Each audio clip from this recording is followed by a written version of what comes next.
ఎలా ఉన్నారు? చాలా బాగున్నాను. చాలా బాగున్నారు. ఏంటి ఆ స్మైల్కి రహస్యం ఏంటి? హ్యాపీగా ఉన్నాను లోపల. నేను ఇంటర్వ్యూ చేసి మీరు పిలిచారు కదా ఇంటర్వ్యూకి. Thank you.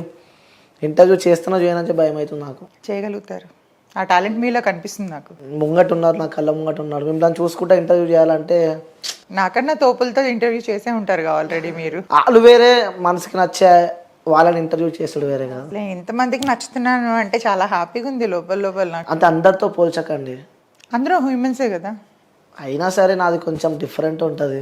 సరే, మీ జాబితాలో మీరు ఇష్టపడ్డారంటే ఐ ఫీల్ హ్యాపీ. సో మాది మీ దగ్గర నుంచి రిప్లై. మీకు బాయ్ ఫ్రెండ్ ఉన్నాడా? లేడు. నిజంగా టైం వేస్ట్ చేసుకునే పనులు నేను చేయ. నిజంగా చెప్పండి, లేరా? 100% ప్రూవ్ చేస్తే మీకు ఏం కావాలంటే అది నేను అంతే అంట. అంతే 100%. ఓకే.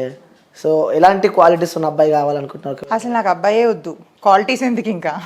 అబ్బాయే వద్దు. అబ్బాయే వద్దు. ఎందుకు అలా అంత వద్దు, గట్టిగా? నాకు అసహ్యం వేసింది మగాల మీద. ఎందుకు అట్లా? అంటే నా ఫ్రెండ్స్లో చూస్తూ ఉంటాను కదా, అందరూ ఒకరితో స్టాప్ అవ్వరు. సో మనం బుక్లో పేజీలు అనమాట. సో ఒక పేజీ నేను అవ్వకూడదు అనుకుంటున్నాను. ఓకే. సో అబ్బాయిలను నమ్మరంటారు అస్సలు.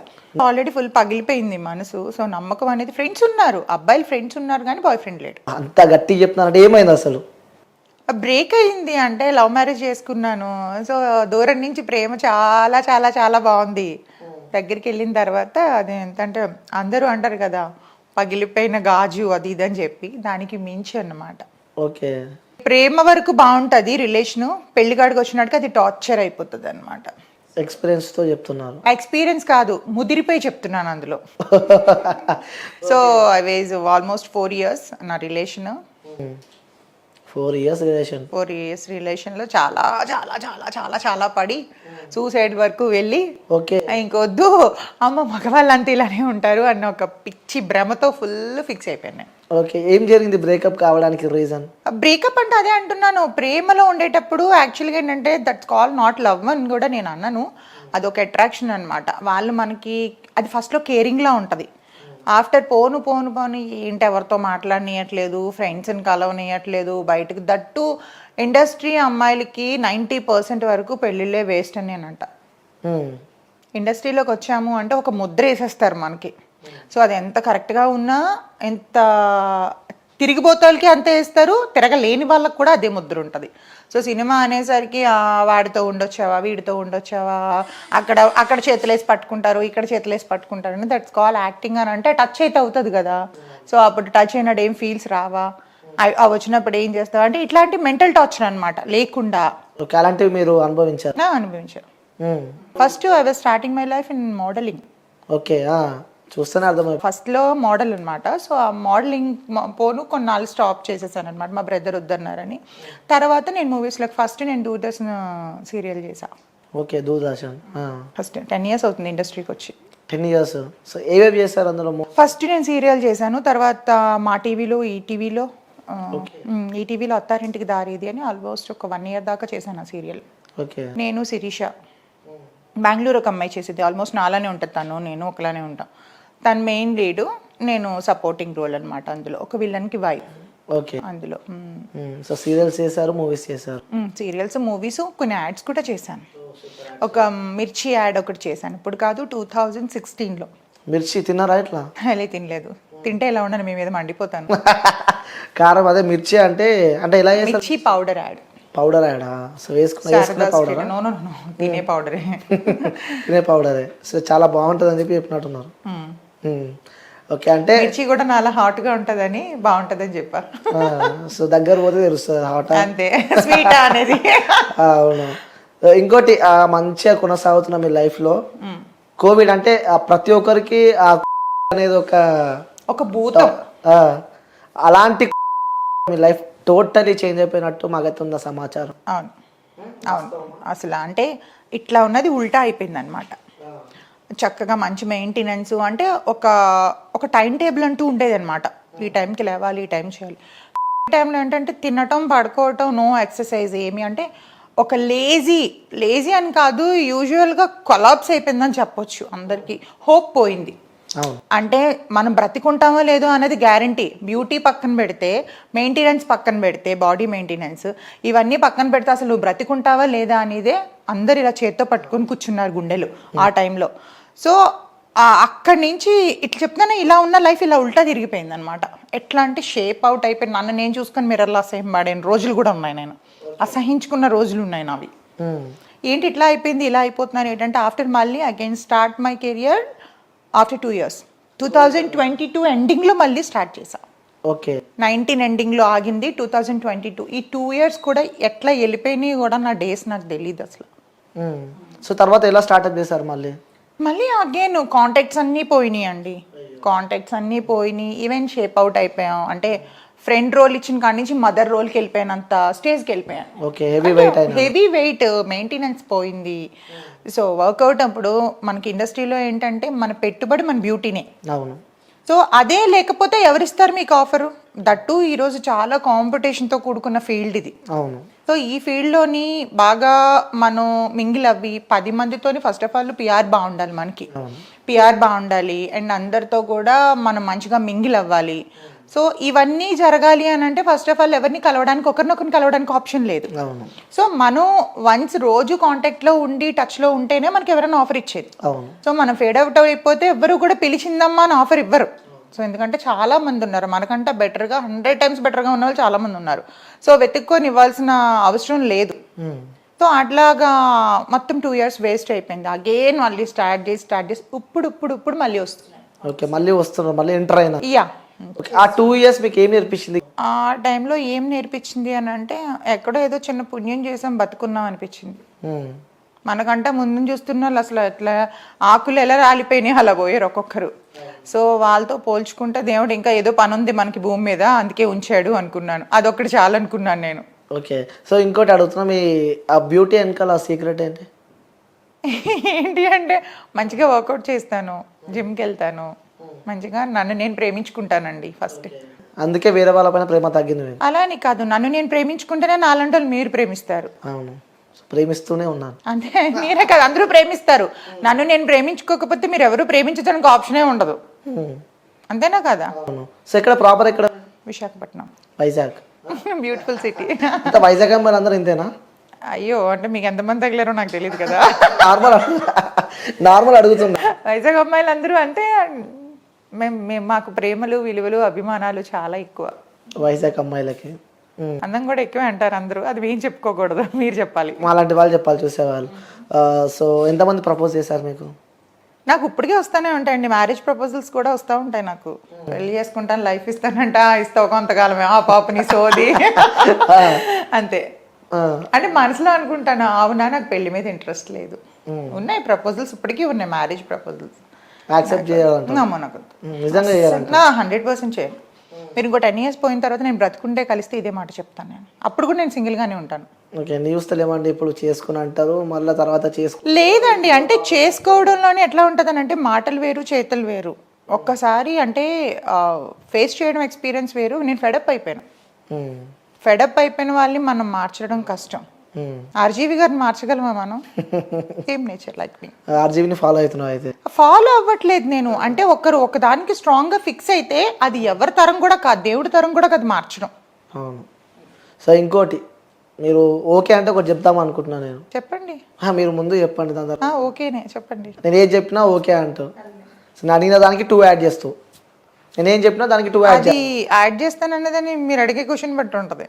నార్మల్గా యాడ్ చేయాలి మీరు అంటున్నా. చేద్దాం. చేస్తారు కదా నిజంగా?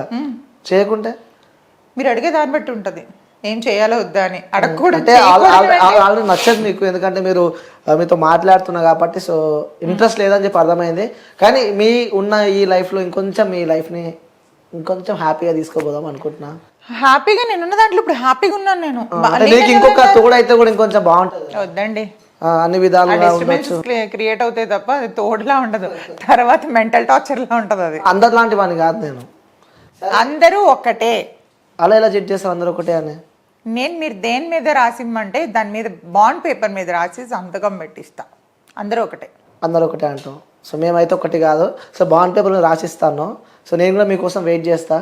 కానీ ప్రపోజ్ చేయాలి కదా మిమ్మల్ని. అయ్యో, ఇలా హైట్ కి మీరు మ్యాచ్ కారు. హైట్ తో సంబంధం ఏంది, మనసుతో సంబంధం. అంతేనా? మనసులు నాకు వద్దు, హైట్ కావాలా? హైట్ కూడా వద్దు. హైట్ హైట్ మనసులు మార్చేయడానికి అని చెప్తున్నాను, నేను ఎవరిని యాక్సెప్ట్ చేసే మూమెంట్ అంటారు కదా ప్రేమ గుడ్డిది అని చెప్పి. నా దృష్టిలో గుడ్డిది, కుంటిది, మోగుది, చెవుడిది కూడా. సో ఆ ప్రేమని మీలో పంచుకుందాం అనుకుంటున్నా నేను. వద్దండి అలాంటి సాహసాలు ఎందుకు గానీ. అంటే వెయిట్ చేస్తా మీకోసం, ప్రపోజ్ చేసేవాడిని వద్దంటే. ఎప్పుడైనా తర్వాత మైండ్ మారుతుందేమో. లేదు, ఫిక్స్ అయినా నేను. మీరు ఫిక్స్ అవ్వండి, నేను అవ్వలేదుగా. వెయిట్ చేస్తా మీకోసం. వద్దు, నేను వెయిట్ చేస్తాను. ప్రపోజ్ చేస్తే మాకున్న హక్కు అది. అది యాక్సెప్ట్ చేస్తారా చేయరా అది మీ ఇష్టం. వచ్చినట్టు మీరు ప్రవర్తించవచ్చు, నా ఇష్టం వచ్చినట్టు నేను ప్రవర్తించవచ్చు. సో మీకు చేయాలనుకుంటే మీరు చేయండి, యాక్సెప్ట్ చేయాలి వద్దని అనుకున్నది నా ఇష్టం అది. ఓకే. సో వియాస్ నేనైతే ప్రపోజ్ చేస్తున్నా. సో నాకు తెలిసి యాక్సెప్ట్ చేస్తుంది. తను చాలా మంచిది అబ్బా, యాక్సెప్ట్ చేస్తుంది. మీరే చెప్పేస్తారు. నీ గుండె చాలా గట్టిది. అవునా? సో కళ్ళు మూసుకోరు ఒకసారి. అవునా? మూసుకున్నారా? మూసుకున్నా. I love you. అయ్యో థ్యాంక్ యూ. మీ లవ్ నేను యాక్సెప్ట్ చేయలేను, సారీ. మీ దగ్గరే మీరు కీప్ చేసుకొని పెట్టుకోండి. కొంచెం సేపు అన్న ఈ పువ్వుని ఆస్వాదించాను, కొంచెంసేపు అన్న. వద్దు, పువ్వుల్లో ప్రేమ లేదు, ఇక్కడ ఉంటది ప్రేమ. ఓకే, ఒకసారి పట్టుకోండి. ఎందుకు అవసరం లేదు, ఒకసారి పట్టుకోండి చెప్తా. పట్టుకోండి ఒకసారి. వద్దా? పట్టుకుంటే నేను యాక్సెప్ట్ చేసినట్టే. లేదు సరే, నార్మల్ గా పక్కన పెట్టండి పట్టుకొని. మీరు నా పేరు చెప్పి అక్కడ పెట్టేసేయండి. ప్రేమతో వచ్చినప్పుడు అలా. నాకు అలాంటి ప్రేమలు వద్దు. అవుతారమ్మా చూసిన. ఏం లేదు. సో పట్టుకోరు అంటారు. ఓ ప్రియా స్ట్రాంగ్ అని అర్థమవుతుంది వాళ్ళకి కూడా. అవునా? సరే వ్యూయర్స్, మీరు గుర్తుపెట్టుకోరి, ఇంటర్వ్యూ అయిపోయే వరకు ఈ పూని ఆమె చేతిలో పెడతా. ఇది మాత్రం గుర్తుపెట్టుకో, నువ్వే తీసుకున్నట్టు చేస్తాను నేను. ఓకే, చూద్దాం. రెడీయా? You try. ఓకే, అయిపోయే వరకు నాకు తెలిసి 1 అవర్ ఉంటుంది. 1 అవర్ చాలు నాకు. ఓకే, చూద్దాం. సో ఆ జోక్సే పాటు పక్కన పెడితే ఇండస్ట్రీ. సో ఇండస్ట్రీ అంటే కూడా ఫస్ట్ యాక్టర్స్ గుర్తుకొస్తే వాళ్ళ వెనకాల ఉన్న కష్టాలు గుర్తుకొస్తుంటాయి. సో ఇంకో పక్క చూస్తే, సో అలాంటి మీ లైఫ్లో ఎవరైనా అడిగారా? అడగకుండా ఉంటారు ఇండస్ట్రీలో? అడిగారు. అయితే అడగకుండా ఉంటారని ఎలా అనుకుంటున్నారు? అంతే అంటారు. 100% అడుగుతారు. అది ఇవ్వాలా వద్దా అనేది మన మీద డిపెండ్ అయి ఉంటుంది. ప్రతి ఒక్కటి అడుగుతారు, కాకపోతే పెద్ద డైరెక్టర్స్ ఎవరు అడగరు. సుకుమార్ గారు అట్లాంటి వాళ్ళెవ్వరూ కూడా అలా అడగరు. చాలా మంది వాళ్ళని కావాలని బ్లేమ్ చేయటం కోసం, వాళ్ళని బయటికి తీసుకొచ్చి వీల్ ఫేమ్ అయిపోవడం కోసం అట్లా చెప్తారు, కానీ అది తప్పు. కిందన ఉన్న వాళ్ళు మాత్రం గోకుడు గ్యారంటీగా ఉంటుంది. అంటే ఎలాంటి వాళ్ళు కింద ఉన్న వాళ్ళు? అంటే అసిస్టెంట్ డైరెక్టర్లు, కో డైరెక్టర్లు, రైటర్స్, కోఆర్డినేటర్స్. ఇట్లాగా కోఆర్డినేటర్స్ కూడా అంత ఉండదు, కోఆర్డినేటర్స్ వేరే రకం ఉంటుంది వాళ్ళది. సో మిగతా రిమైనింగ్ వాళ్ళంతా ఎవరైతే ఉన్నారో వీళ్ళ ఉంటుంది గ్యారంటీగా. ఏమన్నారు మీరేమన్నారు? మరి నేను తప్పించుకున్నాను అంతే. ఆ టైంలో ఏదో చెప్పేసి మాట, తర్వాత ఇంకా కాంటాక్ట్లోకి వెళ్ళడం మానేసేదాన్ని. ఇంకా ఇంటెన్షన్ అర్థమైపోయినప్పుడు ఇంకా టచ్లోకి వెళ్ళడం మానేసేదాన్ని. అందుకని ఇక్కడే ఆగిపోయాను కదా, లేకపోతే ఒక రేంజ్లో ఉండేదాన్ని ఇప్పుడు. అంటే ఇప్పుడు రేంజ్లో ఉన్న వాళ్ళందరూ కమిట్మెంట్ ఇచ్చిన వాళ్ళు అంటారు. అది నేను ఎలా చెప్తాను? వాళ్ళకి తెలుస్తుంది అది. అడుగుతారైతే అడుగుతారని ఖచ్చితంగా చెప్తున్నాను కదా. అడుగుతారు, ఖచ్చితంగా అడుగుతారు. అడగకుండా ఎవ్వరు ఉండరు. ఓకే. సో కమిట్మెంట్స్ చేయకుంటే అక్కడికి స్టాప్. ఇక స్టాప్ అని ఏం లేదు, ఇచ్చే వాళ్ళని పెట్టుకుంటారు, ఇవ్వలేని వాళ్ళని పక్కకి నెడతారు. అలాంటి సందర్భాలు ఎదుర్కొన్నా అంటారు? ఉన్నాయి. సో ఒక ఉదాహరణకు షేర్ చేసుకోవచ్చు కదా ఒకటి? ఉదాహరణ అంటే పేర్లు వద్దులేండి, పేర్లు ఎందుకు, కానీ ఉన్నాయని చెప్తున్నాను కదా. నేను ఒక 20 మూవీస్ దగ్గర చేశాను ఇప్పటి వరకు, 20-25 చేశాను. బాగా నేను కొంచెం గుర్తింపు వచ్చింది మాత్రం where is the Venkatalakshmi, Srinivasa Kalyanam, ఇవన్నీ పెద్ద పెద్ద హీరోస్తోనే చేశాను. ధృవ చేశాను, చుట్టాల అబ్బాయి. అడుగుతూ ఉంటారు, అడిగే వాళ్ళు అడుగుతూ ఉంటారు, మనం నెట్టుకుంటూ రావటమే. ఇష్టం ఉంటే వెళ్ళటం, ఇష్టం లేకపోతే కామ్గా అవాయిడ్ చేసుకుంటూ రావటం. అంత చాలా మంది ఉన్నారు. సో ముఖ్యంగా ఈ ఇండస్ట్రీకి సంబంధించి తెలుగు వాళ్ళకి కనిపించారు. అవునండి, యాక్చువల్గా తెలుగు, మీరు మంచి క్వశ్చన్ అడిగారు. తెలుగు వాళ్ళని ఎందుకు అంటే, తెలుగు అమ్మాయిలకి కొంచెం సిగ్గు, బిడియం, కొంచెం అంటే ఇప్పుడు సపోజ్ మీరు ఎగ్జాంపుల్ చెప్తున్నాను మిమ్మల్ని. మీరు ఒక మంచి డైరెక్టర్ అనుకోండి, మీరు నన్ను అడగలేదు, మీకు ఇంత స్టాఫ్ అయ్యారు ఎవరైతే ఉన్నారు, ప్రియా ఏంటి మరి నాకు కొంచెం ఒప్పుకుంటావా, డిన్నర్ పెడతావా అంటే డిన్నరు అన్నాడంటే వాడు అర్థం చేసేసుకోవడమే ఇంకా 100%. కో లాంగ్వేజ్ అది. అలాంటప్పుడు అంతవరకు వచ్చినాడు. ఇప్పుడు నేను అనుకోండి, మనం ఆంధ్రాలో పుట్టి, హైదరాబాదు, తెలంగాణ, ఆంధ్ర అదంతా కూడా మనకి తెలుగు కాబట్టి ఇక్కడ కల్చర్ వరకు అంటే కొంచెం సిగ్గుపడతాం. సో మనం వేరే స్టేజ్కి వెళ్ళిన తర్వాత వీడు దీంతో నేను ఇలా ఉన్నాను అని చెప్తాడేమో అని మనం కొంచెం సిగ్గుపడి తెలుగు అమ్మాయిలు కొంచెం ఆగిపోతారు, బ్యాక్ స్టెప్ వేస్తారు. ఈవెన్ ఈ విషయాలు ఇంట్లో తెలిస్తే కూడా బాగోదు, తర్వాత బయటకు వస్తే తల్లిదండ్రులు ఏమైపోతారని. ఈ నార్త్, ఈ బెంగళూరు వీళ్ళు అయితే ఏమంటే వెచ్చలు పెడతాను. సో వాళ్ళకి ఏంటంటే వాళ్ళు రెమ్యునేషన్ తక్కువ ఉంటుంది, కమిట్మెంట్స్ బాగా ఇస్తారు, అమ్మాయిలు కూడా బాగానే ఉంటారు. సో అప్పుడు అందుకనే చూసింగ్ వాళ్ళది ఎక్కువ ఉంటుంది. తెలుగు అమ్మాయిలకి ఏంటంటే అడిగేసరికి కొంచెం సిగ్గు బిడియం అడ్డం వచ్చి ఒప్పుకోవడం మానేస్తారు, కాబట్టి తెలుగు అమ్మాయిలు కొంచెం బ్యాక్ ఉన్నారు. ఓకే, అంటే చాలా మందికి డౌట్ ఉంటుంది అనమాట, అదే ఇండస్ట్రీలో మన తెలుగు వాళ్ళు ఉండరు. అదే చెప్తున్నాను కదా, నార్త్ వాళ్ళు ఏంటంటే సిగ్గుంటది వాళ్ళకి, వాళ్ళు ఏ డ్రెస్ ఏమన్నా వేసేస్తారు. మన తెలుగు వాళ్ళు అలాగా, తెలుగు వాళ్ళు కొంచెం సిగ్గుపడతారు కదా, చేసుకున్నా కొంచెం సీక్రెట్ గా చేస్తారు తప్ప. కొంతమంది ఉంటారంట. నార్త్ వాళ్ళు అయితే కొంచెం అన్నిటికీ రెడీ అంటారు, సై అంటే సై అంటారు దానికైనా. సో ఆ ఫీల్డ్ ఉన్నారు కాబట్టి చెప్తున్నారు మీరు. కోర్స్ ఆ ఫీల్డ్ తెలుసు కాబట్టి చెప్తున్నా. అవును. సో ఇంకోటి, ఒక అమ్మాయి ఇండస్ట్రీ వైపు రావాలన్నా కూడా చాలా స్ట్రగుల్స్ ఉంటాయండి. యూజువల్గా అమ్మాయిలు 80% అమ్మాయిలు లైఫ్ ఫెయిల్ అయిన వాళ్ళు మాత్రమే ఇండస్ట్రీకి వస్తారు. ఓకే, ఎందుకలా? ఎందుకలా అంటే ఒకటి చూసింగ్ ఈజీ జాబ్, యాక్టింగ్ అనేది ఈజీ జాబ్. అది ఇంకొకటి ఏంటంటే మంచి మనకి బ్యాక్గ్రౌండ్ సపోర్ట్ ఉన్నదంటే ఒక స్టేజ్కి వెళ్ళొచ్చు. స్టేజ్కి వెళ్ళంటే కొంతమంది డబ్బులు సంపాదించుకోవడానికి ఇండస్ట్రీకి వస్తారు, కొంతమంది ఖాళీ ఫేమ్ కోసం వస్తారు. అంటే వాళ్ళని 10 మంది రిజిస్టర్ చేయాలి, 10 మందిలోకి ఒక గుంపులోకి వెళ్తానని గుర్తుపట్టాలి, అట్లా చేస్తారు కొంతమంది. కానీ ఇప్పుడు సోషల్ మీడియా వచ్చిన తర్వాత అందరికందరూ హీరోయిన్లు, అందరికందరూ హీరోలు అయిపోయారు. రీల్స్ చేసి ఒక 100K 200K దాటితే కథం. Yes, of course. So Instagram అంటే ఈ యాక్టింగ్ని మెయింటైన్ చేస్తున్నారు, అలాగే ఇట్లా మోడల్ అని చెప్పారు. ఇన్స్టాగ్రామ్లో కూడా బీభత్సంగా ఫాలోయింగ్, రీల్ పెడితే ఆ 2 మిలియన్ 3 మిలియన్ దాకా పోతుంది వ్యూస్. అయ్యో, మీరేవి రీల్ చూసారు? చూసాను నేను, మీరు ఇన్స్టా ఓపెన్ చేసి చూసాను నేను. ఏంటి ఆ రహస్యం ఏంటి మరి? అట్లా ఏం లేదండి, నాకు అవన్నీ ఆర్గానిక్ ఫాలోవర్స్, ఒక్క పెయిడ్ ఫాలోవర్ లేరు అందులో. ఓకే, నేను ఆల్మోస్ట్ మధ్యలో కొంచెం పర్సనల్ వర్క్ ఉండి ఒక 2-3 మంత్స్ మానేసాను, రీల్స్ పోస్ట్లు ఏమి చేయలేదు, యాక్టివే లేదు అసలు ఇన్స్టాగ్రామ్లో. అప్పుడు మహా అంటే ఒక 2-3K తగ్గారు, మళ్ళీ అగైన్ ఒక 10K పెరిగారు. సో నేను డైలీ యాక్టివేషన్లో ఉంటే పెరుగుతారు, అవన్నీ organic followers. Okay, so promotions నుంచి ఎంత సంపాదిస్తుండవచ్చు? సో ఇన్స్టా ఇన్ఫ్లుయెన్సర్ అంటే ఫస్ట్ క్వశ్చన్ అది గుర్తుకొస్తుంది. ప్రమోషన్స్ బాగానే వస్తున్నాయి, దేవుడి దయ వల్ల, మీ దయ వల్ల బాగానే. పేమెంట్ ఒకటి 20,000 18,000. అండ్ ఇవేంటంటే నాకు సర్వీసెస్ ఫ్రీ. ఇప్పుడు నేను ఎక్కడికైనా ఒక సెలూన్కి వెళ్తాను, సెలూన్కి వెళ్ళినట్టు మినిమం 5 to 8K ఈజీగా అవుతుంది, హెయిర్ మనం నెయిల్స్ అవన్నీ చేయించుకుంటే. నాకు ఒక వీడియోతో ఆ మనీ అంత సేవ్ అవుతుంది, ఒక 10,000 15,000 20,000 అట్లా అనమాట. ఇమ్మడి చేశాను నేను, ఇమ్మడి వాళ్ళు 15,000 వర్త్ ఆఫ్ జ్యువెలరీ ఇచ్చారు, అది నేను కొనుక్కుంటే నాకు మనీ అవుతుంది కదా. సో అట్లా కొలాబ్ చేస్తున్నాను, ఫోటోషూట్స్ ఉన్నాయి, ఫోటోషూట్స్కి కొలాబ్ చేస్తున్నాను. సో నాకు కొన్ని పేమెంట్స్ వేస్గా చేస్తున్నాను అనమాట. 20-15 మినిమం 15,000 అక్కడ నుంచి అబవ్ వస్తుంది అనమాట. స్టార్టింగ్ ఎంత తీసుకుంటారు ఒక promotion? Depends on 15,000 10,000 minimum 10,000. Okay, అదెంత హార్డ్లీ ఒక 1.5 or 2 hours షూట్ ఉంటుంది అంతే ఉంటుంది. ఇన్స్టాగ్రామ్ చూసాను అనమాట నేను, స్టార్టింగ్ నుంచి ఇన్స్టాగ్రామ్ చూసుకుంటే అదే చెప్పినా నేను చాలా వరకు నాకు ట్యాగ్ చేయలేనివి అవి వాళ్ళ వాటిల్లో ట్యాగ్ చేసుకునే వాళ్ళవి. నేను ఒక రీడిఫైన్ క్లినిక్ ఒకటి చేశాను, అండ్ ఇమ్మడి జ్యువెలర్స్కి చాలా వరకు చేశాను. ఓకే, ఎలా ఉంది ఇన్స్టాగ్రామ్లో రీల్స్ వచ్చినాక లైఫ్? నాకు తెలిసి చాలా మంది ఇన్ఫ్లుయెన్స్ అయిపోయారు ఇప్పుడు, చాలా మంది ఇంట్లో కూర్చున్న వాళ్ళు కూడా. యూజువల్గా ఏంటంటే నాకు ఉన్న పెద్ద మైనస్ ఏంటంటే నాకు రిసీవ్డ్ మెసేజెస్ రావన్నమాట. సో వేస్ట్ టాపిక్స్ ఎక్కువ అవుతున్నాయని చెప్పి నేను ఆఫ్ చేసి పెట్టేశాను అది. దానివల్ల ఏంటంటే ఎవరైనా కొత్తగా అప్రోచ్ అవ్వాలన్నా కూడా నాకు ఇబ్బంది అవుతుంది, వాళ్ళ త్రూ వస్తున్నారనమాట. అట్లా లేకపోతే ఇంకా ఎక్కువ ఇన్ఫ్లుయెన్సర్గా చేసేదాన్ని నేను.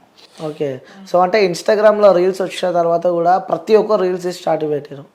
అంటే రీల్స్ స్టార్ట్ వరకు ఇప్పుడు చూడండి, మిమ్మల్ని మీరు ప్రమోట్ చేసుకొని తప్పలేదు, పక్క వాళ్ళని ఇన్సల్ట్ చేయొద్దు, పక్క వాళ్ళని హర్ట్ చేయొద్దు. అండ్ ఇంకొకటి ఏంటంటే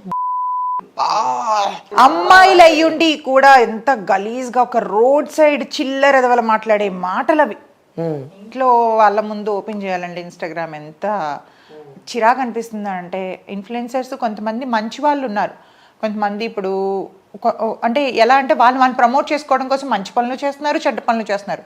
ట్రోలింగ్ అనేది ఒక్క స్టేజ్ వరకు ట్రోలింగ్ బాగుంటుంది.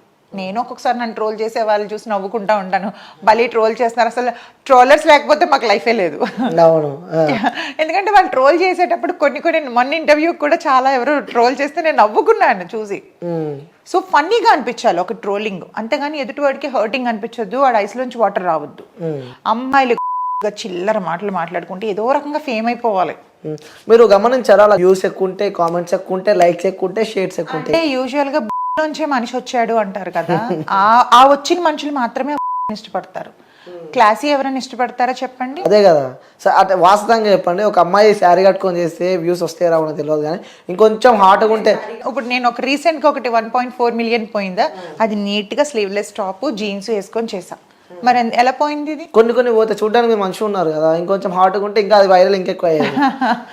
ఉన్నాయి. నేను అలా అయితే ఇప్పుడు రీసెంట్ గా నేను బిక్నీ షూట్ కూడా చేసా. నార్మల్ గా నేను గోవాలో చేసుకొని పెట్టా, నాకు నచ్చింది. అక్కడ ఇక్కడ వల్గారిటీ లేదు, జస్ట్ లైక్ ఒక క్రాప్ టాప్ లా ఉంది అండ్ ఒక కట్ పైన ఉంది, వేసుకున్నాను. నాకు నచ్చింది, నాకు వల్గర్ గా అనిపించలేదు, నేను పెట్టుకున్నాను అంతే. వల్గర్ గా ఉంటే ఫస్ట్ ఆఫ్ ఆల్ ఇంట్లో ఒప్పుకోరు కదా. సో దానికి ఇష్టం వచ్చినట్టు మాట్లాడేసి ఇష్టం వచ్చినట్టు చేసి అనుకునే వాళ్ళు అనుకుంటారండి, చెవితో విని చెవితో వదిలేయాలి. అవును. సో ఫ్యామిలీ సపోర్ట్ ఏ విధంగా ఉండే? ఇండస్ట్రీ వైపు వస్తున్నాం అంటే అందరు భయపడుతూ ఉంటారు. ఫస్ట్ లో అన్నయ్య వద్దన్నాడు. మా అన్నయ్య నాకు అన్నయ్య, మా బ్రదర్ లేడు ఇప్పుడు. ఏమైనా హెల్త్ పాడైపోయింది. అదే ఇప్పుడు కాదు, ఒక 8 years అవుతుందండి. సో తన సపోర్టు తర్వాత ఇప్పుడు నేనే పెద్ద ఇంటికి పెద్ద. ఎంతమంది ఉంటారు ఇంట్లో? మా ఫాదర్ ఉన్నారు, మా నీస్, మేమంతా ఫ్యామిలీ, ఉమ్మడి కుటుంబమే. ఓ సూపర్. ఎలా ఉంటుంది ఇంట్లో వాళ్ళతో? బాగుంటుందండి, నాకు ఫ్యామిలీ లైఫ్ అంటే చాలా ఇష్టం. ఓకే. ఎఫెక్షన్ ఎక్కువ మదర్తో ఎక్కువ ఉంటుందా ఫాదర్? మదర్ లేరు, ఓ ఫాదర్ ఉన్నారు. ఆ ఫాదర్తో తక్కువ, నాకు ఇంట్లో మా అన్న పిల్లలతో వాళ్ళతో ఎక్కువ. ఓకే. సో మిస్ అవుతుంటారా మదర్ని? మిస్ అవుతానంటే చాలా ఇయర్స్ అవుతుంది కదా, కొంచెం ఒక్కొక్కసారి అనిపిస్తుంది ఉంటే బాగుంటుంది అన్ని చెప్పుకోవడానికి అని. సో నాన్నతో ఉంటా అంటారు?